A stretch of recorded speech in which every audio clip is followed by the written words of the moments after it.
ஆண்டவரும் இரட்சகருமாகிய இயேசு கிறிஸ்துவின் நாமத்தினாலே இந்த 10வது மாதத்திலும் காட் கோசேஸ் மினிஸ்ட்ரீஸின் யூடியூப் சேனல் வாயிலாக உங்கள் அனைவரையும் சந்திப்பதில் பெரும் மகிழ்ச்சி அடைகிறேன். தேவனாகிய கர்த்தர் இந்த ஆண்டு துவங்கி 9 மாதங்களை கடந்து 10வது மாதத்தில் கிருபையால் பிரவேசிக்க செய்திருக்கிறார். இந்த மாதத்திலே தேவனுடைய வல்லமையுள்ள கரத்தை எதிர்நோக்கி காத்திருப்போம். அவர் நமக்கு அற்புதங்களை செய்கிறவர். இன்னும் அதிகமாய் நாம் அவர் மீது வைத்திருக்கிற விசுவாசம் வீண் போகாதபடிக்கு நாம் நம்பியிருக்கிறவைகளை தேவனாகிய கர்த்தர் ஜெயமாய் வாய்க்க பண்ண உண்மையுள்ளவராயிருக்கிறார். இப்படிப்பட்டதான காரியங்களிலே தேவனாகிய கர்த்தரை உறுதியாய் பற்றி கொள்வோம். எல்லா சூழ்நிலைகளிலும் நம்மையும் நம் குடும்பத்தையும் நடத்த தேவன் உண்மையுள்ளவராயிருக்கிறார். தேவனாகிய கர்த்தர் நம்மை கொண்டு தேசத்திலே நம் குடும்பங்களிலே பெரிய காரியங்களை செய்ய போகிறார். ஆகையால் பயப்படாதிருங்கள், திடன் கொள்ளுங்கள். உலகத்தை ஜெயித்தவர் நமக்குள்ளே வாசம் பண்ணுகிறார். ஆகையால் விசுவாசத்தில் நிலைத்திருப்போம். கர்த்தர் தாமே உங்களையும் உங்கள் குடும்பங்களையும் ஆசீர்வதிப்பாராக. ஆமென்.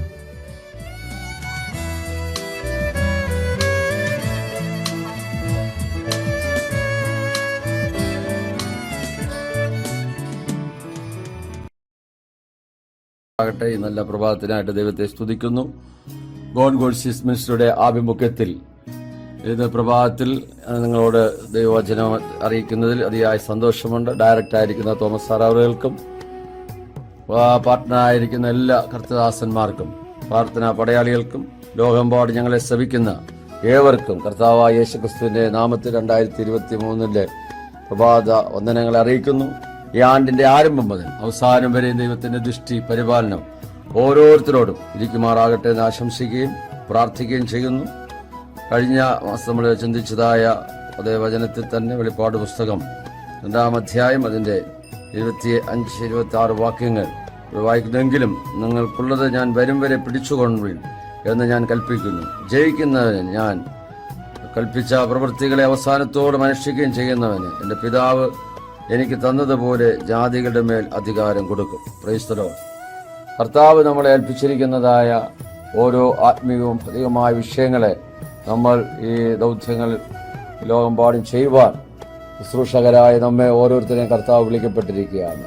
ആകയാൽ അത് നമ്മൾ അവസാനത്തോളം പിടിച്ചുകൊണ്ടാൽ അത് കർത്താവ് അതിനുള്ള പ്രതിഫലം നമുക്ക് തരും എന്നാണ്. ജാതികളുടെ മേൽ അധികാരം നൽകുമെന്നാണ് ദൈവത്തിന്റെ വചനം വായിക്കുന്നത്. ഇവിടെ വെളിപ്പാട് പുസ്തകത്തിൽ വായിക്കുന്നതായ അതേ പ്രവൃത്തി തന്നെ നമ്മുടെ സങ്കീർത്തനത്തിൽ കാണുന്നു. ജാതികൾ കലഹിക്കുന്നതും വംശങ്ങൾ വ്യർത്ഥമായി നിരൂപിക്കുന്നതും എന്ത്? യഹോവയ്ക്കും അവന്റെ അഭിഷക്തനും വിരോധമായി ഭൂമിയിലെ രാജാക്കന്മാർ എഴുന്നേൽക്കുകയും അധിപതികൾ തമ്മിൽ ആലോചിക്കുകയും ചെയ്യുന്നതെന്ത്? ഈ കാലഘട്ടത്തിൽ മാത്രമല്ല, 1-ാം നൂറ്റാണ്ടിലെ അനുഭവം മുതൽ BC-യിലും ദൈവത്തിൻ്റെതായ അഭിഷക്തന്മാർക്ക് ദൈവസഭയ്ക്ക് വിരോധമായി അധിപതികൾ അന്നേ കൂടി ആലോചിക്കുന്നു എന്ന് നമുക്കിവിടെ കാണാൻ കഴിയുന്നു. കലഹിക്കുന്നതായി കാണാൻ കഴിയുന്നു. അവരുടെ നടുവിൽ ദൈവം ഏൽപ്പിച്ചിരിക്കുന്ന ദൗത്യം മുറുകെ പിടിച്ചുകൊണ്ട് അവസാനത്തോളം ഞാൻ ചെയ്യുന്നതായ പ്രവൃത്തികളെ ചെയ്ത് പൂർത്തീകരിച്ച് ജയം കൽപ്പിക്കുന്നവർക്ക് ജാതികളുടെ മേൽ ദൈവം അവകാശം അധികാരവും നൽകിയിരിക്കുകയാണ്. ഇരുമ്പ് കോൽ കൊണ്ട് അവരെ മേയ്ക്കുവാനും അവരുടേതായിരിക്കുന്ന ജീവിതത്തെ നമ്മൾ ഹാലലുയ ഭൂമിയിൽ ഇന്ന് ഭരിക്കുന്ന രാജാക്കന്മാർ, മന്ത്രിമാർ, MLA-മാർ, MP-മാരൊക്കെ നമ്മെ വാഴുകയാണെങ്കിൽ ഇവരെ ദൈവസന്നിധിയിൽ രക്ഷിക്കപ്പെടാതെ ജാതികളായി മുൻപോട്ട് പോവുകയാണെങ്കിൽ അവസാനത്തോളം ദൈവം കൽപ്പിച്ച പ്രവൃത്തികൾ നാം ചെയ്ത് പൂർത്തീകരിച്ചാൽ കർത്താവ് ജാതികളുടെ മേൽ നമുക്ക് അവകാശം തരും എന്ന് ദൈവത്തിന്റെ വചനം നമ്മെ ഓർപ്പിക്കുകയാണ്. സ്തോത്രം. 8-ാം വാക്യം സങ്കീർത്തനം 2-ൽ എന്നോട് ചോദിച്ചു കേൾക്ക, ഞാൻ നിനക്ക് ജാതികൾ അവകാശമായും ഭൂമിയുടെ അറ്റങ്ങളെ കൈവശമായും തരും. നമ്മൾ ചോദിക്കുമ്പോൾ പ്രാർത്ഥനയിൽ ഓരോ ദൈവദാസന്മാരും ദൈവമക്കളും ചോദിക്കുകയാണ്, കർത്താവേ ജാതികളെ അവിടുന്ന് രക്ഷിക്കണമേ. അനേക കർത്താവ് ദൈവത്തെ അറിയാത്ത ജനതകൾ ലോകമെമ്പാടും ദൈവമേ ചിതറിപ്പാർക്കുന്ന, ഉഗ്രാരാധനയായിരിക്കുന്ന, ദൈവത്തെ അറിയാതെ ഉപഗ്രഹങ്ങളെ ആരാധിക്കുന്ന, കണ്ടതിനെയൊക്കെ വണങ്ങുന്നതായ അനേക ജനതകൾ നമുക്ക് കാണുവാൻ കഴിയുന്നു. നമുക്കറിയാം അബ്രഹാം, അതുപോലെ തേരക്, ഇവരെല്ലാം ദൈവത്തെ അറിയാത്തതായ ആ ജാതിക അംശത്തിലായിരുന്നപ്പോൾ അവരെ ദൈവം വിളിക്കുന്നതായി നമുക്ക് കാണാൻ കഴിയുന്നു. ദൈവത്തിന്റെ വിളി തിരിച്ചറിഞ്ഞ അബ്രഹാം അതെല്ലാം വിട്ടുകൊണ്ട് ദൈവസന്നിധിയിൽ ഒരു വിശ്വാസികളുടെ പിതാവെന്ന വണ്ണം അറിയപ്പെടുന്ന രീതിയിൽ ദൈവം അവനെ ഉയർത്തുവാനും മാനിപ്പാനിടയായി തീർന്നു. അബ്രഹാം നമ്മുടെ വിശ്വാസികളുടെ പിതാവെന്ന് അറിയത്തക്ക നിലവാരത്തിൽ ദൈവം അവനെ ഉയർത്തി മാനിച്ചതായി നമുക്ക് ദൈവത്തിന്റെ വചനത്തിൽ കാണുവാൻ കഴിയുന്നു. അതുപോലെ ആ കാലഘട്ടത്തിൽ സങ്കീർത്തനങ്ങളെ നമുക്ക് കാണുവാൻ കഴിയുന്നത് രാജാവ് ആമേൻ തന്റേതായിരിക്കുന്ന ദൈവത്തിൻ്റെതായ ആ വിളിയെ തിരഞ്ഞെടുക്കുവാനിടയായി തീർന്നു. ഒന്നാമത്തെ രാജാവായ ശൗൽ പട്ടുപോയപ്പോൾ, അനുസരണക്കേട് കാണിച്ചപ്പോൾ, അവൻ കാലഘട്ടത്തിൽ അമർന്നു പോയപ്പോൾ ദൈവം ഒരു മനുഷ്യന്, ഒരു ആട്ടിലെ ചെറുക്കനെ, ഇസ്രായേലിന്റെ മധുര ഗായകനെ താൻ വിളിച്ച് വേർതിരിച്ച് തന്റേതായിരിക്കുന്ന രാജ്യത്ത് 40 വർഷക്കാലം ഭരിക്കുന്നതിന് രാജ്യങ്ങളുടെ മേൽ ആമേൻ ദൈവം അവൻ അധികാരം കൊടുക്കുന്നതായി നമുക്ക് കാണുവാൻ കഴിയുന്നു. ഹെബ്രോനിലും യെരൂശലേമിലുമായിട്ട് ആമേൻ 40 വർഷം വരെ അവൻ രാജഭാരമേറ്റ് അവൻ നല്ല വയസ്സെന്നവനായി കാല സമ്പൂർണതയിൽ ദൈവത്തോട് ചേരുവാൻ പിതാക്കന്മാരോട് ചേർന്ന് നല്ലൊരു വിശ്വസ്ത സാക്ഷ്യം വഹിച്ചതായി കർത്താവ് തന്നെ പറയുന്നത്, എന്റെ ഹൃദയപ്രകാരമുള്ള ദാവീദ് എന്ന് അവൻ ജാതികളെ ഭരിക്കുവാൻ തക്കവനിടയായി തീർന്നു. സ്തോത്രം. ഇവിടെ 9-ാം വാക്യത്തിൽ പറയുന്ന ഇരുമ്പ് കോൽ കൊണ്ട് നീ അവരെ തകർക്കും, കുശവന്റെ പാത്രം പോലെ അവരെ ഉടച്ചു കളയും എന്ന് ദൈവത്തിന്റെ വചനത്തിൽ വായിക്കുന്നു. സ്തോത്രം. നമ്മുടേതായിരിക്കുന്ന ജീവിതത്തില് ആമേൻ ജാതികളുടെ മാത്രമല്ല രാജ്യങ്ങളുടെ മേലും ആമേൻ ഒരു അവകാശം ദൈവം തന്നുകൊണ്ട് അതിനെ ആമേൻ ജയിച്ച് കീഴടക്കുന്ന ഒരു അനുഭവത്തിൽ ദൈവം നമ്മെ കണ്ടിരിക്കുകയാണ്. നമ്മൾ ഏത് മണ്ഡലത്തിലായിരുന്നാലും പൈശാചിക ശക്തികളെ നാം ഭയപ്പെടാതെ, ഇരുട്ടിന്റെ ശക്തികളെ നാം ഭയപ്പെടാതെ മുൻപോട്ട് പോകുന്നുവെങ്കിൽ ദൈവത്തിന്റെ പ്രവൃത്തിയെ തന്നിലൂടെ വെളിപ്പെടുത്തുന്നതായി നമുക്ക് കാണുവാനായിട്ട് കഴിയുന്നുണ്ട്. സ്തോത്രം. വെളിപ്പാട് 12-ാം അധ്യായം 3-ാം വാക്യത്തിൽ നമ്മൾ കാണുമ്പോൾ അവിടെ ദൈവത്തിൻ്റെതായിരിക്കുന്ന വചനത്തിൽ പ്രകാരം എഴുതിയിരിക്കുകയാണ്. 1-2 വാക്യങ്ങൾ. തർശീസിലെ സഭയുടെ ദൂതൻ എഴുതുക, ദൈവത്തിന്റെ ആത്മാവും 7 നക്ഷത്രമുള്ളവൻ അരുളി ചെയ്യുന്നു, ഞാൻ നിന്റെ പ്രവൃത്തി അറിയുന്നു, ജീവനുള്ളവൻ നിനക്ക് പേരുണ്ടെങ്കിലും നീ മരിച്ചവനായിരിക്കുന്നു. സ്തോത്രം. അതുകൊണ്ട് ഉണർന്നുകൊള്ളുക, ചാവാറായ ശേഷിപ്പുകളെ ശക്തീകരിക്കുക. ഞാൻ നിന്റെ പ്രവൃത്തി എന്റെ ദൈവത്തിന്റെ സന്നിധിയിൽ പൂർണ്ണതയായി കണ്ടിട്ടില്ല.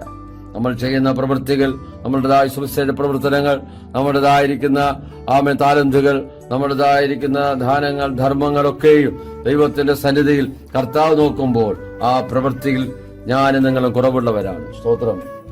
നമുക്കറിയാം, കൊർന്നേല്യോസ് എന്ന് പറയുന്ന ഒരു ദൈവഭക്തൻ ഇത്താലിയിൽ ഉണ്ടായിരുന്നു. അദ്ദേഹം എപ്പോഴും ദൈവത്തോട് പ്രാർത്ഥിക്കുന്നവനായിരുന്നു. അവൻ വളരെ ധർമ്മം കൊടുക്കുന്നവനായിരുന്നു. ദൈവത്തെ ഭയപ്പെടുന്ന വ്യക്തിയായിരുന്നു. ദൈവദാസന്മാരെ ബഹുമാനിക്കുന്ന വ്യക്തിയായിരുന്നു. അപ്പോൾ ഒരു ദൂതൻ പ്രത്യക്ഷമായിട്ട് പറയാണ്, കൊർന്നേല്യോസേ, നീ യോപ്പയിലേക്ക് ആളയച്ച് ശീമോൻ പത്രോസ് എന്നതിനെ വരുത്തി പ്രസംഗം കേൾക്കണം. അവൻ നിനക്ക് ഇനി ജീവിതത്തിൽ കുറവുള്ളത് അവൻ നിന്നോട് കൽപ്പിക്കും. അതുകൊണ്ട് നീ അവനെ വിളിച്ചു വരുത്തണമെന്നുള്ളതായ അരുളപ്പാട് ദൂതൻ പറഞ്ഞു കൊടുക്കുന്നതായി കാണാൻ കഴിയുന്നു. പത്രോസിനും അതുപോലെ തന്നെ പ്രാർത്ഥിക്കുവാൻ സമയത്ത് അവനൊരു വിവശത വരികയും ക്ഷണപ്പോൾ അവൻ ഒരുക്കുന്ന സമയത്ത് പ്രാർത്ഥിക്കാൻ വന്മാടത്തിൽ കയറുന്നതായ സമയത്ത് അതേ തുപ്പട്ടി പോലൊരു പാത്രം സകല മൃഗജാതികൾ, പർവ്വജാതികൾ, ഇഴജാതികളായി നിറച്ചിട്ട് ഭൂമിയിൽ നിന്ന് സ്വർഗത്തിൽ നിന്ന് ഭൂമിയിലേക്ക് ഇറക്കി വിടുന്ന ഒരു കാഴ്ച കണ്ടിട്ട് പത്രോസിനോട് പറയാണ്, അറുത്തു തിന്നുക. അവൻ പറഞ്ഞു, കർത്താവേ, അശുദ്ധമോ മലിനമായോ ഒന്ന് ഞാൻ ഇതുവരെ ഭക്ഷിച്ചിട്ടില്ല. ഞാൻ വിശുദ്ധീകരിച്ചതിന് നീ അശുദ്ധമെന്ന് എണ്ണരുത് എന്ന് പറഞ്ഞ് ഇങ്ങനെ ദർശനം 1-2 വട്ടം കാണിച്ച അനന്തരം അത് സ്വർഗത്തിലേക്ക് വലിച്ചെടുക്കപ്പെടുകയാണ്. ഇതെന്താകുമെന്ന് ചിന്തിച്ച് വ്യാകുലനായി പ്രാർത്ഥനാ വന്മാടത്തിൽ ഇരിക്കുമ്പോൾ കൊർന്നേല്യോസ് അയക്കപ്പെട്ടതായ വ്യക്തികൾ അവനെ തിരഞ്ഞു വന്നിരിക്കുകയാണ്. ശിമോൻ എന്ന തോൽക്കൊലനായ ശിമോൻ ഇവിടെ പാർക്കുന്നുണ്ടോ എന്ന് ചോദിക്കുമ്പോൾ, നിങ്ങളെ അന്വേഷിക്കുന്ന ആൾ ഞാൻ തന്നെ എന്ന് പറഞ്ഞ് അവൻ തന്നെ വെളിപ്പെടുത്തിക്കൊണ്ട് കടന്നു വരുന്നതായിട്ട് നമുക്ക് കാണുവാനായിട്ട് കഴിയുന്നു. സ്തോത്രം. അവരോടുകൂടെ പാർത്ത് അവരിൽ ചില സഹോദരന്മാരുമായിട്ട് അതേ ചില നാളുകൾ കഴിഞ്ഞപ്പോൾ അവിടെ കടന്നു വരുവാൻ തക്കവനിടയായി തീർന്നു. ആ സമയത്ത് ദൈവത്തിന്റെ പ്രവൃത്തിയെ അവർക്ക് കാണുവാനായിട്ട് ഇടയായി തീർന്നതായിട്ട് ദൈവത്തിന്റെ വചനത്തിൽ നമ്മൾ വായിക്കുന്നു. സ്തോത്രം. അപ്പോൾ പ്രാർത്ഥിക്കുന്ന ദൈവത്തിന്റെ ദാസന്മാരുടേതായ പ്രവൃത്തികളെ അറിയുന്നതായ ഒരു നല്ല കർത്താവ് നമുക്കുണ്ട് എന്നാണ് നമുക്ക് കാണുവാൻ കഴിയുന്നത്. നമ്മൾ കർത്താവിന്റെ വയൽ പ്രദേശത്ത് അധ്വാനിക്കുന്നത്, പ്രാർത്ഥിക്കുന്നത്, ട്രാക്ക് മിനിസ്റ്റർ ചെയ്യുന്നത്, അവൻ ഉപവസിക്കുന്നത്, നമ്മുടേതായ രഹസ്യം പരസ്യമായ എല്ലാ കാര്യങ്ങളിലും ദൈവത്തിൻ്റെതായിരിക്കുന്ന അതേ കൃപ ഇന്നോളം കൂടെ ഉണ്ടായിരുന്നു എന്ന് നമുക്ക് കാണാൻ കഴിയുന്നു. അത് നമ്മൾ ചെയ്യുന്ന പ്രവൃത്തികൾ ഇനിയും അധികം വർദ്ധിക്കുവാൻ കർത്താവ് നമ്മളെക്കുറിച്ച് ആഗ്രഹിക്കുന്നുണ്ട്. ആ നിലയിൽ ദൈവത്തിൻ്റെതായ വലിയ പ്രവൃത്തിയെ വെളിപ്പെടുത്തുവാൻ നമുക്ക് സഹായിക്കുമാറാകട്ടെ. സ്തോത്രം. അതേ ദൈവത്തിന്റെ വചനം ഇവിടെ പിന്നെ വായിക്കുന്ന എങ്ങനെയാണ്? എബ്രായർ 3:6 നമ്മൾ വായിക്കുന്നു. സ്തോത്രം. ക്രിസ്തു അവന്റെ ഭവനത്തിനൊക്കെയും അധികാരിയായ പുത്രനായിട്ട് തന്നെ പ്രത്യാശയോടെ ധൈര്യവും പ്രശംസയും നാം അവസാനത്തോളം മുറുകെ പിടിച്ചുകൊണ്ടാൽ നാം തന്നെ അവന്റെ ഭവനമാകും. Praise the Lord. നമുക്കൊരു പ്രത്യാശയുണ്ട്. ഈ ലോകത്തിൽ മാത്രമല്ല, വരുവാനുള്ള ലോകത്തിലും നമ്മൾ പ്രത്യാശയുള്ളവരായി കാണപ്പെടുകയാണ്. ദൈവത്തിന്റെ ആ സ്വീകാര്യത മുറുകെ പിടിച്ചുകൊണ്ട് ഈ പാപമങ്കൂരമായ ലോകത്തിൽ നാം ആയിരിക്കുമ്പോൾ ആമേ മത്സ്യം വെള്ളത്തിൽ കിടക്കുന്നെങ്കിലും അതിന് ഉപ്പ് ലേശവും ഏശാതവണ്ണം ആമേ അത് ഓരോ ദിവസവും മുൻപോട്ട് പോകുന്നത് പോലെ ലോകമയമായ ജഡമയമായ പാവനമായ ഏതനുഭവങ്ങളും നമ്മുടേതായ ആത്മീയ ജീവിതത്തെ കവർന്നു കൊണ്ടുപോകാതെ വണ്ണം നമ്മൾ ക്രിസ്തുയേശുവിന്റെ ഒരു നല്ല പടയാളിയായി, നല്ല ഭവനക്കാരനായി, നല്ല ആമേ വേലക്കാരനായി കർത്താവിൻ്റെതായിരിക്കുന്ന വേല അവസാനത്തോളം വിശ്വസ്തയോടെ ചെയ്യുന്നുവെങ്കിൽ നല്ലവനും വിശ്വസ്തദാസനുമേ എന്നുള്ളതായ വിളിക്ക് ഓഹരിക്കാരായി തീരുകയും നമുക്ക് കർത്താവിന്റെ രാജ്യത്തിൽ മഹാപ്രതിഫലങ്ങൾ വിവാഹിക്കപ്പെടുകയും ചെയ്യും. യാതൊന്നും ജാതികളുടെ മേൽ നമുക്ക് അധികാരം നൽകും. ഇരുമ്പ് കോൽ കൊണ്ട് അവരെ മേയ്ക്കുവാനും ശവന്റെ പാത്രം പോലെ ദൈവികമായ നിലയിൽ ഗൈഡൻസ് ചെയ്യുവാനും കർത്താവ് നമ്മെ കണ്ടിരിക്കുന്നു എന്നുള്ള കാര്യം നമ്മൾ മറന്നു പോകരുത്. അതുകൊണ്ട് ഇന്ന് പകൽക്കാലം ഏതെങ്കിലും വിഷയത്തിൽ ഭാരത്തോടെ ആരെങ്കിലും ആയിരിക്കുന്നുവെങ്കിൽ നിങ്ങളെ കാണുന്ന ഒരു കണ്ണ് പകൽക്കാലം നിങ്ങളെ കൊണ്ടിരിക്കുകയാണ്. നിങ്ങളുടെ ആകുലതകൾ മാറുവാൻ, നിങ്ങൾ ഭാരപ്പെടുന്ന വിഷയത്തിന്മേൽ രോഗിയായിട്ടോ ആ സാമ്പത്തിക ഞെരുക്കമായിട്ടോ കൊറോണ വൈറസിന്റെ ആയ ഏതെങ്കിലും പിടിയിലോ പരിക്ഷോഭത്താലോ ഏതെങ്കിലും കുട്ടികൾ പൈശാച മണ്ഡലത്താൽ നിങ്ങൾ ഭാരപ്പെടുന്നെങ്കിൽ അതിനെല്ലാം ജയിച്ച ജയവരനായ ക്രിസ്തു നമുക്കിതിനെല്ലാം ജയിപ്പാനായിട്ട് കൃപ നൽകുമാറാകട്ടെ. Praise the Lord. നമുക്ക് ഒരു നിമിഷം ദൈവത്തോട് പ്രാർത്ഥിക്കാം. പകൽക്കാലം നമുക്ക് സമർപ്പിക്കാം. കേട്ട വചനത്തിന്റെ മുമ്പിൽ നമ്മളെ തന്നെ സമർപ്പിക്കുമ്പോൾ ദൈവത്തിന്റെ വലിയ പ്രവൃത്തിയെ സ്വർഗത്തിലെ ദൈവം നമ്മോട് ചെയ്യുവാനിടയായിത്തീരും.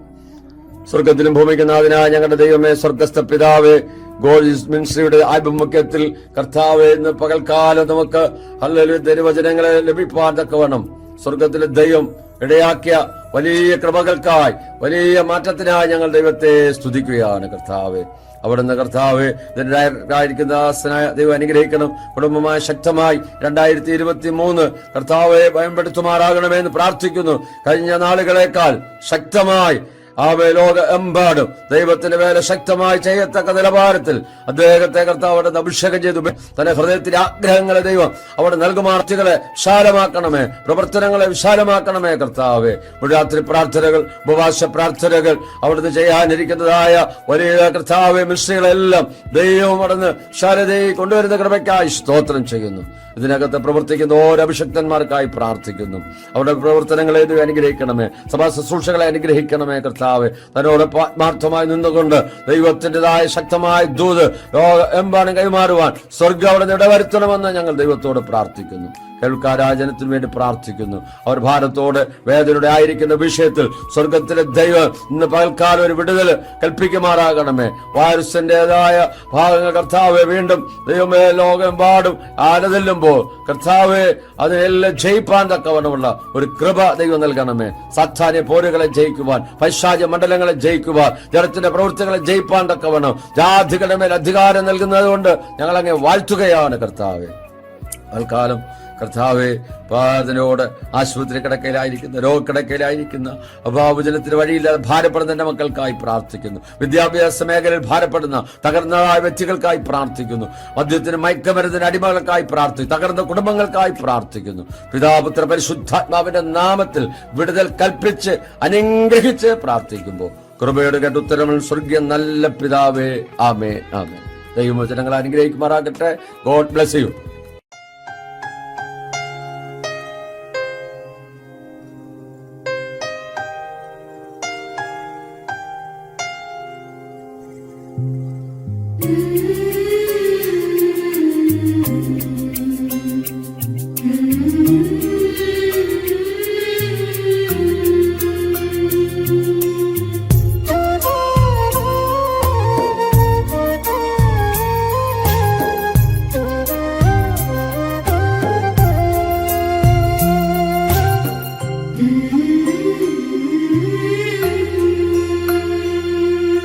ലോകം മുഴുവൻ നേടിയാലും നിന്നാത്മാവു നശിച്ചാലെന്തു ഫലം? ലോകം മുഴുവൻ നേടിയാലും നിന്നാത്മാവു നശിച്ചാലെന്തു ഫലം? ആത്മാവിൻ വിലയാ എന്തു നൽകും നീ? പകരം വയ്ക്കാനെന്തുണ്ടീ ഭൂമിയിൽ? നിൻ സമ്പത്തു മുഴുവനോ ലോകത്തെ തന്നെയോ പകരം നൽകിയിടുകിൽ മതിയാകുമോ? ലോകം മുഴുവൻ നേടിയാലും നിന്നാത്മാവു നശിച്ചാലെന്തു ഫലം?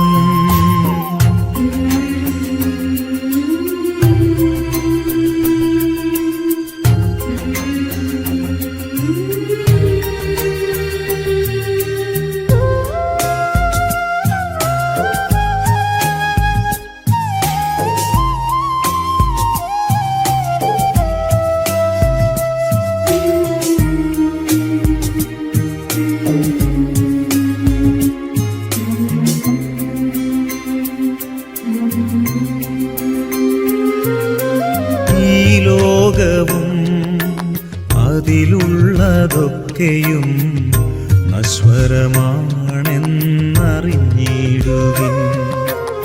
ഈ ലോകവും അതിലുള്ളതൊക്കെയും നശ്വരമാണെന്നറിഞ്ഞിടുവിൻ. അല്പസുഖങ്ങൾ നൽകിയിടും ലോകം നാശത്തിൻ പാതകൾ തുറന്നു തരും. അനശ്വര സൗഭാഗ്യം നേടിയിടുവാൻ ദൈവത്തിൻ ആത്മാവിൽ ജീവിക്കുവിൻ. അനശ്വര സൗഭാഗ്യം നേടിയിടുവാൻ ദൈവത്തിൻ ആത്മാവിൽ ജീവിക്കുവിൻ. ലോകം മുഴുവൻ നേടിയാലും നിന്നാത്മാവു നശിച്ചാലെന്തു ഫലം?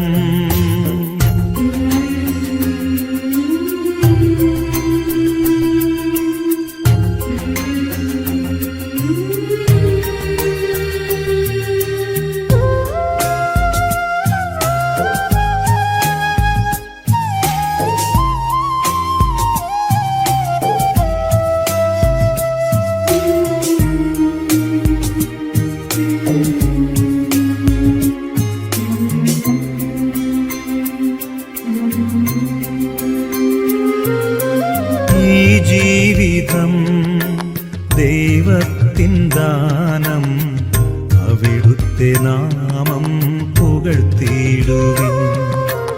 ഈ ജീവിതം ദൈവത്തിൻ ദാനം, അവിടുത്തെ നാമം പുകഴ്ത്തിയിടുവിൻ. വരുവാനിരിക്കുന്നതൊന്നുമേ നമ്മൾ അറിയുന്നില്ലെന്നോർത്തിയിടണം. സർവം ഭരിക്കുന്ന ദൈവത്തിൻ മുൻപിൽ ജീവനും ആത്മാവും സമർപ്പിച്ചിടാം. സർവം ഭരിക്കുന്ന ദൈവത്തിൻ മുൻപിൽ ജീവനും ആത്മാവും സമർപ്പിച്ചിടാം. ലോകം മുഴുവൻ നേടിയാലും നിന്നാത്മാവു നശിച്ചാലെന്തു ഫലം? ലോകം മുഴുവൻ നേടിയാലും നിന്നാത്മാവു നശിച്ചാലെന്തു ഫലം? ആത്മാവിൻ വിലയാ എന്തു നൽകും നീ? പകരം വയ്ക്കാനെന്തുണ്ടീ ഭൂമിയിൽ? നിൻ സമ്പത്തു മുഴുവനോ ലോകത്തെ തന്നെയോ പകരം നൽകിയിടുകിൽ മതിയാകുമോ? ലോകം മുഴുവൻ